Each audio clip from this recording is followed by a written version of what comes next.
അവരും നമ്മളും. ചില സമയത്ത് ഇങ്ങനെ ഇരിക്കുന്ന സമയത്ത് എന്തെങ്കിലുമൊക്കെ എഴുതണം തോന്നും.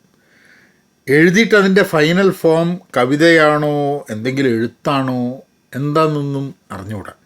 എഴുതാൻ തോന്നുമ്പോൾ എഴുതുക എന്നുള്ളതാണ്. അപ്പം അത് ഞാൻ നിങ്ങൾക്കൊന്ന് വായിക്കാം. അവരും നമ്മളും. ഓരോ മരണസാധ്യതയെയും അനേകം ജീവിത സാധ്യകളാക്കി മാറ്റിയവരാണ് അവരെല്ലാം. ഓരോ മരണസാധ്യതയെയും അനേകം ജീവിത സാധ്യതകളാക്കി മാറ്റിയവരാണ് അവരെല്ലാം. എന്നിട്ടും അവരിന്ന് ഇല്ലാതായി. കാലം അങ്ങനെയാണ്. ഒന്നും ബാക്കി വയ്ക്കില്ല, എല്ലാം അവസാനിപ്പിക്കും, പുതിയതിന് തുടക്കമിടും. നമ്മളാണ് എല്ലാം പേറി നടക്കുന്നത്. കൊട്ടിഘോഷിച്ച് നടന്നതെല്ലാം അറുത്ത് കെട്ടിത്തൂക്കിയ നിലയിലായി. കൊട്ടിഘോഷിച്ച് നടന്നതെല്ലാം അറുത്ത് കെട്ടിത്തൂക്കിയ നിലയിലായി.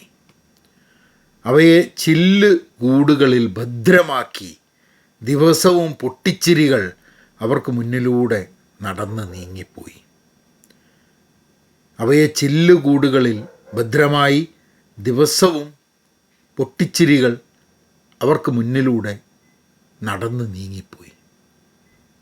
അവരും അറിയുന്നില്ല ആ ചില്ലുകൂടുകളിൽ നിറഞ്ഞ ഇന്നലകളെക്കുറിച്ച്. നമ്മൾക്ക് നാളെയല്ലേ ഉള്ളൂ. ഇന്നുപോലും ജീവിക്കാൻ സമയമില്ലാതെ അവസാനിക്കുന്നു എല്ലാ ദിവസവും. ഇന്നുപോലും ജീവിക്കാൻ സമയമില്ലാതെ അവസാനിക്കുന്നു എല്ലാ ദിവസവും. അവർക്കിന്ന് ജീവനില്ല. അവരെല്ലാം വെറും കാഴ്ചകളാണ്. അവർക്കിന്ന് ജീവനില്ല. അവരെല്ലാം ഇന്ന് കാഴ്ചകളാണ്. ചിലപ്പോൾ അലങ്കാരങ്ങളാവും, ആഘോഷങ്ങളാവും, അടയാളങ്ങളും ജയസ്മരണകളുമാവും. ചിലപ്പോൾ ആരും അറിയാതെ അവർ ആരുടെയൊക്കെയോ നഷ്ടങ്ങളുമാവും. ചിലപ്പോൾ ആരും അറിയാതെ അവരും ആരുടെയൊക്കെയോ നഷ്ടങ്ങളുമാവും. അവർ നമ്മുടെ ആരാണ്? അവരൊക്കെ നമ്മുടെ ആരൊക്കെയോ ആണ്. അവർ ഒരു കാലത്ത് നമ്മളായിരുന്നു. നമ്മളും നാളെ അവരെ പോലെയാവും. മറഞ്ഞു പോകും, ഇല്ലാതാകും, മറക്കപ്പെടും. ഉണ്ടായിരുന്നു എന്ന് തന്നെ ആർക്കും ഓർമ്മയില്ലാതാവും. ഉണ്ടായിരുന്നു എന്ന് തന്നെ ആർക്കും ഓർമ്മയില്ലാതാവും. ഇത് എന്താണ് എഴുതിയ സംഭവം? നമുക്ക് എന്തെങ്കിലും എഴുതണം എന്ന് തോന്നിക്കഴിഞ്ഞിട്ടുണ്ടെങ്കിൽ എഴുതുക, വായിക്കുക, ആൾക്കാരെ വായിച്ച് കേൾപ്പിക്കുക വളരെ ആവശ്യമാണ്. അതിന് കാരണം എന്താ വെച്ചാൽ, എനിക്ക് തോന്നുന്നത് നമ്മളുടെയൊക്കെ മനസ്സിൽ, നമ്മൾ എഴുത്തുകാരല്ല, നമ്മളുടെയൊക്കെ സാധാരണക്കാരുടെ മനസ്സിൽ പല ചിന്തകളും വരും. അത് നമ്മൾ എഴുതണം. സമൂഹം എന്താന്ന് പറഞ്ഞു കഴിഞ്ഞാൽ, നമ്മൾ എന്തെങ്കിലും എഴുതി അങ്ങോട്ട് ഇട്ട് കഴിഞ്ഞിട്ടുണ്ടെങ്കിൽ അത് നല്ലതാണോ ചീത്തയാണോ അങ്ങനെയാണോ ഇങ്ങനെയാണോ എന്നുള്ളത് നോക്കാൻ വേണ്ടി നിൽക്കും. അതൊന്നും പ്രസക്തമല്ല. നമ്മളുടെ ചിന്തയാണ്.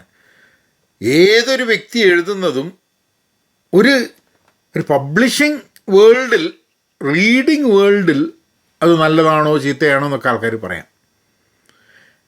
പക്ഷെ from a creation point of view, every creation adds its own unique value. ഏതൊരു വ്യക്തി എന്തെഴുതിയാലും അതൊരു ക്രിയേഷനാണ്. ആ വ്യക്തിയെ സംബന്ധിച്ചിടത്തോളം എഴുതിയൊരു സംഭവമാണ്. നല്ലതാണോ മോശമാണോ അതൊക്കെ ആൾക്കാരുടെ വിലയിരുത്തലുകളാണ്. അതുകൊണ്ട് തന്നെ നിങ്ങൾക്ക് എന്തെങ്കിലും എഴുതണം തോന്നിക്കഴിഞ്ഞിട്ടുണ്ടെങ്കിൽ നിങ്ങൾ എഴുതണം. അത് ഇന്ന് പബ്ലിഷ് ചെയ്യാം. നമുക്ക് പബ്ലിഷിംഗ് ഹൗസിൻ്റെ ആവശ്യമില്ല. നമുക്ക് we can publish it online. ചിലപ്പോൾ ആൾക്കാർക്ക് ഇഷ്ടപ്പെടും, ചിലപ്പോൾ ആൾക്കാർക്ക് ഇഷ്ടപ്പെട്ടില്ല. അപ്പോൾ ആൾക്കാർക്ക് ഇഷ്ടപ്പെടുന്നുണ്ടോ ഇഷ്ടപ്പെടുന്നില്ല എന്നുള്ള നമ്മളുടെ ഒരു വിഷയമേ ആവരുത്. The process of creation is to create, not to find readers, not to find viewers. നമുക്ക് ഫോളോവേഴ്സിനെ ക്രിയേറ്റ് ചെയ്യാൻ വേണ്ടിയിട്ടില്ല നമ്മളൊന്നും ചെയ്യുന്നത്. നമുക്കിഷ്ടമുള്ളതുകൊണ്ട് നമ്മൾ ചെയ്യാം. ആൾക്കാർ വരുമ്പോൾ അവർക്ക് ഇഷ്ടമുള്ള സാധനങ്ങൾ വെച്ച് കഴിഞ്ഞാൽ. ഇന്ന് ഫോളോവേഴ്സിനെ കൂടുതൽ കിട്ടാൻ വേണ്ടി വേറെ പലതും ചെയ്യാൻ പറ്റും നമുക്ക്. നമ്മൾ ചെയ്യണോ ചെയ്യേണ്ടതെന്നുള്ളത് നമ്മളുടെ വിഷയം. നമ്മളെ മനസ്സിൽ തോന്നുന്നത് വാക്കുകളായി മാറ്റി എന്തെങ്കിലും എഴുതാൻ ശ്രമിക്കുക എന്നുള്ളത് വളരെ ഇമ്പോർട്ടൻ്റ് ആയിട്ടുള്ള സംഭവമാണ്. ഇടയ്ക്ക് ഞാൻ എന്തെങ്കിലും എഴുതുന്ന സമയത്ത് ആൾക്കാർ ചോദിക്കും ഇത് എഴുതിയതാരാന്നുള്ളത്. രണ്ട് കാരണം കൊണ്ടാവാം.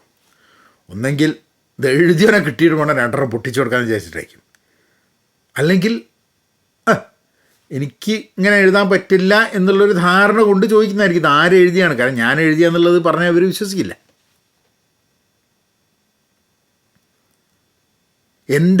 ഞാൻ എഴുതിയത് തന്നെ വർഷങ്ങൾ കഴിഞ്ഞ് തിരിച്ചു പോയി വായിച്ചു കഴിഞ്ഞിട്ട് എനിക്ക് തോന്നാറുണ്ട് ഇതൊക്കെ എന്ത് തോന്നിയാസം എഴുതി വെച്ചെന്നുള്ളത്. നമ്മൾ മാറും, നമ്മൾ കൂടുതൽ പഠിക്കും, നമ്മളുടെ ഇന്നലെകളെ ശരിയല്ല എന്ന് നമുക്ക് തോന്നും. ഇതൊക്കെ പോസിബിളായിട്ടുള്ള സംഭവമാണ്. കാരണം നമുക്ക് കൺട്രോൾ ചെയ്യാൻ പറ്റുന്ന ഒന്നല്ല നമ്മളുടെ മാറ്റം.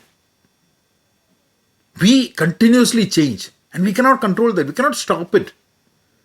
നമ്മൾ വിചാരിച്ചാലും നമുക്ക് നിയന്ത്രിക്കാൻ പറ്റാത്തൊരു സംഭവമാണ് നമ്മളുടെ മാറ്റം. നമ്മളുടെ ശാരീരികമായ മാറ്റം, നമ്മളുടെ മാനസികമായ മാറ്റം, നമ്മളുടെ ചിന്തകളിലുള്ള മാറ്റം, ഇതൊക്കെ മാറും. നമ്മൾ വിചാരിച്ചിട്ട് ഇതിനൊന്നും പിടിച്ചു നിർത്താൻ പറ്റില്ല. അതിനൊരു ശ്രമിക്കരുത്. ഒഴുക്കിനൊത്ത്, ഒഴുക്കിൻ്റെ കൂടെ ആ ഒഴുക്ക് എൻജോയ് ചെയ്തിട്ട് ഇങ്ങനെ പോകണം അല്ലേ? അപ്പോൾ അടുത്ത വീഡിയോയിൽ വീണ്ടും കാണാം. നവനേന.